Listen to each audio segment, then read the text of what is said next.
नमस्कार, साम टीव्हीच्या आवाज महाराष्ट्र या विशेष कार्यक्रमात आपलं सगळ्यांचं स्वागत आहे। आज आपण नंदुरबार जिल्ह्यातील शहादा तळोदा या मतदारसंघाचा आढावा घेणार आहोत। स्थानिक जो आमदार आहेत, गेल्या 2 टर्म पासून भाजपचा आमदार या ठिकाणी निवडून येतोय। नेमकं सामान्य नागरिकांच्या काय प्रतिक्रिया आहेत, कशा पद्धतीने येणारा आमदार कसा असावा, यासोबत ज्या अनेक अडीअडचणी समस्या आहेत त्यांच्याबद्दल ज्या नागरिकांच्या काही समस्या आहेत आपण जाणून घेऊयात। काय वाटतं आमदारांबद्दल, काय बोल? या ठिकाणी शहादा मतदारसंघामध्ये राजकीय पक्षाचं वर्चस्व बऱ्यापैकी सगळ्याच पक्षांचं आहे। मागच्या विकासात्मक भाजपच्या 2 टर्ममध्ये, मागच्या टर्ममध्ये राजेश पाडवी साहेब या ठिकाणी आमदार होते। त्यांच्या माध्यमातून विकासाचे अनेक मुद्दे या शहादा तळोदा मतदारसंघामध्ये आपल्याला सगळ्यांना बघायला मिळतात। परंतु स्थलांतराचा आणि आज आदिवासी समाजाच्या विविध प्रश्नांचे मुद्दे आज आता गया तसेच आहेत। पुढच्या काळामध्ये त्यांच्या दृष्टिकोनातून आश्वासक चेहरा आम्ही त्यांना बघतो। तरुणांचे ते रोल मॉडेल आहेत। त्या दृष्टिकोनातून पुढच्या काळामध्ये या प्रश्नांवर ते नक्कीच प्रकाश टाकतील असा विश्वास वाटतो। आमदार म्हणून कोणाकडे बघता सध्या विधानसभा आमदार म्हणून पुन्हा एकदा राजेश पाडवी साहेब यांच्याकडे आम्ही एका प्रेरणेने बघत आहोत या मतदारसंघाच्या विकासासाठी। मुख्यमंत्री म्हणून चेहरा कोणता असावा असं वाटतं तुम्हाला? मुख्यमंत्री म्हणून उत्तम प्रशासनावर ज्यांची पकड या महाराष्ट्रामध्ये राहिलेली आहे। महाराष्ट्राच्या इतिहासामध्ये अनेक लोक आलीत, अनेक लोक गेलीत। मुख्यमंत्र्यांच्या माध्यमातून वेगवेगळी कामं महाराष्ट्राच्या इतिहासामध्ये मागच्या काही वर्षांमध्ये झालीत, पण देवेंद्र फडणवीसांसारखा आश्वासक चेहरा महाराष्ट्राला मिळू शकला नाही। म्हणून पुन्हा एकदा देवेंद्रजींना मुख्यमंत्रीच्या रूपात आम्ही बघण्यासाठी उत्सुक आहोत। काय सांगाल, आमदार म्हणून जे केलेले काम आहेत त्यांच्याबद्दल आपण खुश आहात का?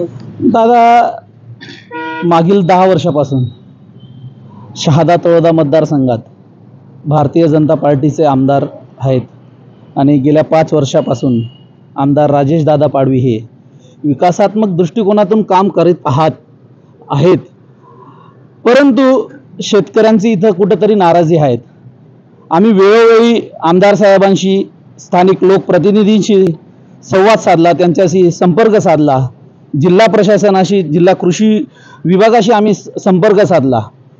अनेक शेतकऱ्यांचे इथे प्रश्न असे आहेत की 2022-23चे जवळजवळ 594 शेतकरी असे आहेत की त्यांचे 7 कोटी अनुदान येणे बाकी आहे। तसंच 2023-24चे 3100 शेतकरी आहेत ज्यांचे 30 कोटी अनुदान ठिबक सिंचनाचे येणे बाकी आहेत। असं जर आपण एकंदरीत बघायला गेलं 2022 ते 2024 पर्यंतचे जवळजवळ 40 कोटी रुपये शेतकऱ्यांचे ठिबक सिंचन अनुदानाचे आलेले नाहीयेत। आपण जर याच्यात बघितलं की मुळात जेव्हा ठिबक आपण घेतो तेव्हा शासन पूर्ण रक्कम जमा करायला सांगते आणि त्याच्यावर अनुदान देत असते। काही शेतकरी आम्हाला असे भेटले की त्यांनी कर्ज काढून ते अनुदानासाठी ठिबक सिंचन घेतलेलं, परंतु आज 2 वर्ष होत आलेली ते कर्ज घेऊन त्यांनी ते ठिबक घेतलं।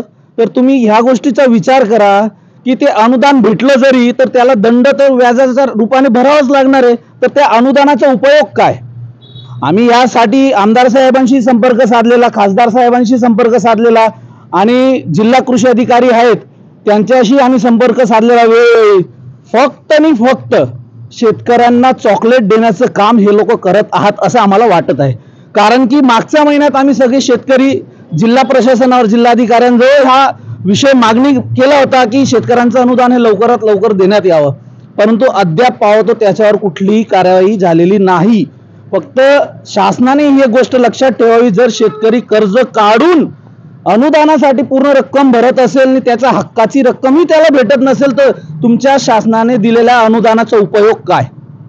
खरंच ही योजना कामी आहे का? शेतकऱ्यांना कितपत योग्य होते, कितपत उपयोगी होते याचा शासनाने विचार करायचा आहे। दुसरी गोष्ट अशी की 2024 1 एप्रिल पासून संपूर्ण नंदुरबार जिल्ह्यात कुठलीही पूर्वसंमती एकाही शेतकऱ्याला देण्यात आलेली नाही।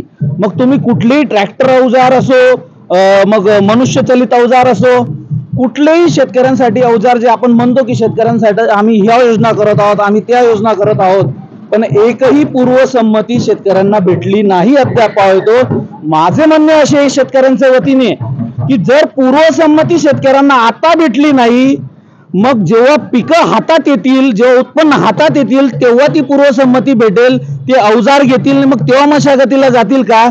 खरं तर मशागतीचा सीझन हा आत्ताच आहे. पूर्वसंमती शेतकऱ्यांना आधीच भेटली पाहिजे होती, जेणेकरून ते अवजारं घेऊ शकले असती, अनुदानासाठी ते अर्ज करू शकले असते. परंतु शासनाने त्याच्यावर कुठला ठोस निर्णय घेतला नाही. याच्यामुळे काय होतंय की जरी इथले स्थानिक आमदार विकासात्मक कार्यांवर जोर देत असतील, परंतु मुळात आपला हा कृषीप्रधान देश आहे आणि कृषीप्रधान देशातच जर शेतकऱ्यांवर अन्याय होत असतील, शेतकऱ्यांवर जर लक्ष दिलं जात नसेल, तर ही खूप मोठी शोकांतिका आहे. दुसरी गोष्ट, शासन एकीकडे म्हणतं की जे रेग्युलर कर्जधारक आहेत त्यांना आपण प्रोत्साहनपर 50,000 रुपये अनुदान देत आहोत. कुठल्या शेतकऱ्यांना आणि किती शेतकऱ्यांना अनुदान 50,000 रुपये भेटलं ते शासनाने यादी जाहीर करावी. मागच्या महिन्यात मी इथले स्थानिक उपनिबंधक यांच्याशी संपर्क साधला होता. इथं हजारो शेतकरी असताना मात्र 200 शेतकऱ्यांची यादी प्रोत्साहनपर शेतकऱ्यांसाठी येते. ही एक शोकांतिका नाही का? याचा विचार शासनाने करायचा आहे. हजारो शेतकरी असताना तुम्ही 200 लोकांना तुम्ही प्रोत्साहनपर 50,000 अनुदान देतात का? म्हणजे शासन एकीकडे असं म्हणतं की आम्ही शेतकऱ्यांना अनुदान देत आहोत, शेतकऱ्यांसाठी असं करत आहोत, परंतु माझं असं म्हणणं आहे की शेतकऱ्यांसाठी तुम्ही काय करत आहात, माझ्या या प्रश्नांची उत्तरे तुम्हाला शेतकऱ्यांना द्यावी लागेल.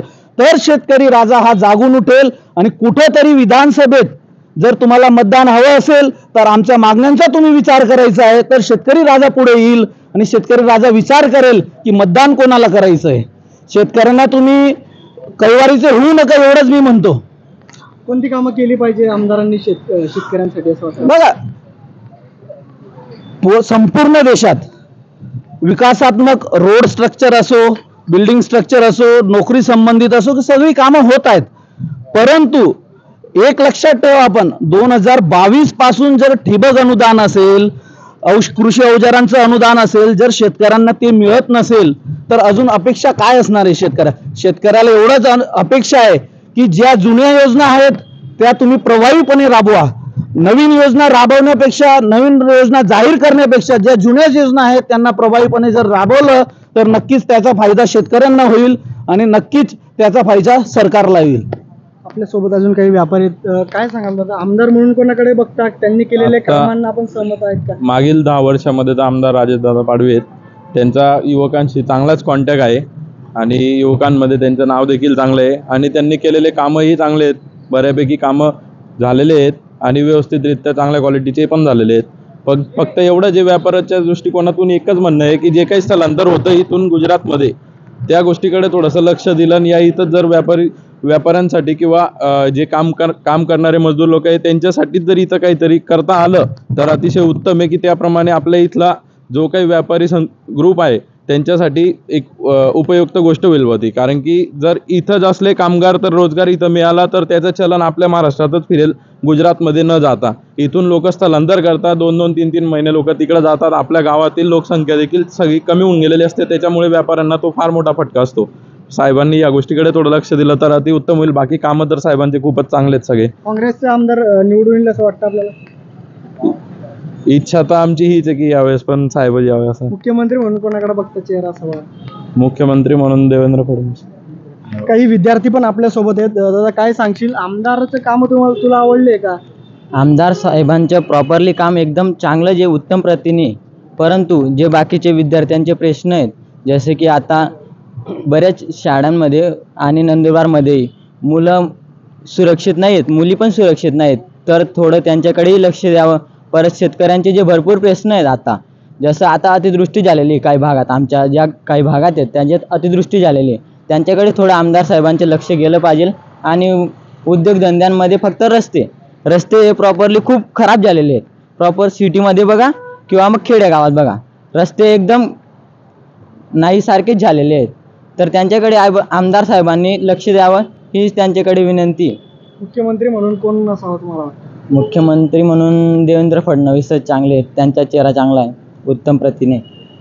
काय वाटतं, कोणतं काम आमदारांनी चांगले केलेले आहेत आणि कोणते वाईट केले आहेत, काय सांगाल? गेल्या 5 वर्षापासून सतत भाजपाचे आमदार राजेशजी पाडवी साहेब आहेत, जे सुशिक्षित असून जबाबदारीपूर्वक कामं ते करत असतात. गेल्या काही वर्षापासून सतत आवाज उठत होता की इथं रोजगार नाही, स्थलांतर होतं.